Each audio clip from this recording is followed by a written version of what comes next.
Well, do you have a recipe that everyone raves about? CBS 2's Elsa Ramon shows us with the right strategy, it could become a sweet success.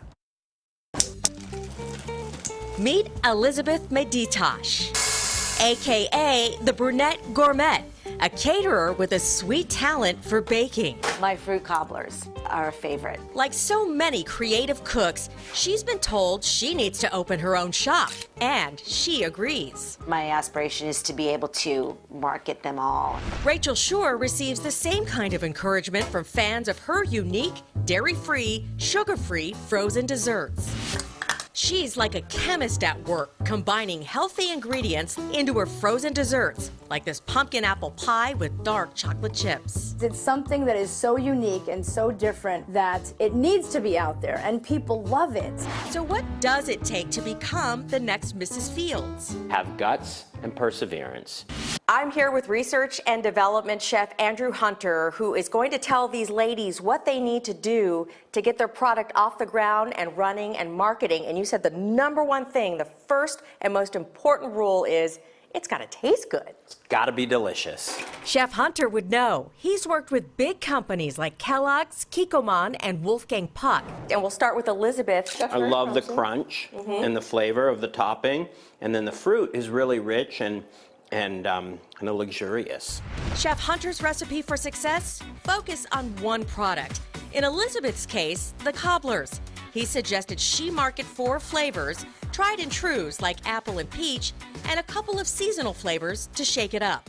So what you want to do is you want to create an opportunity for people to say, gosh, I want to buy those cobblers.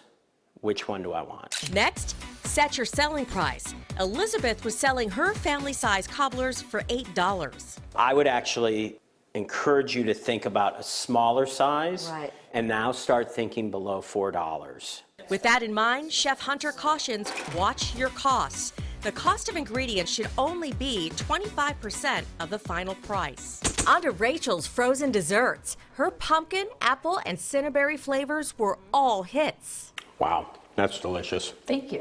Now it's time to name your product. Chef Hunter says you are your brand. So what do you call it now? 4, like number 4, and Sure, S-H-U-R, like my last name. So I can say for sure it's vegan, for sure it's healthy. How about for sure it's a frozen dessert?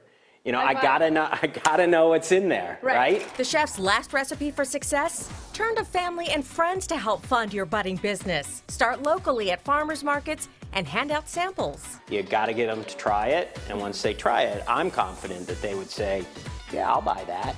All right, Chef Andrew, last bit of advice for these ladies. Have a 5-year plan. You're gonna be doing something in 5 years. Let's make sure it's building your company. Well, Chef Andrew Hunter is taking your questions on how to market your best recipe.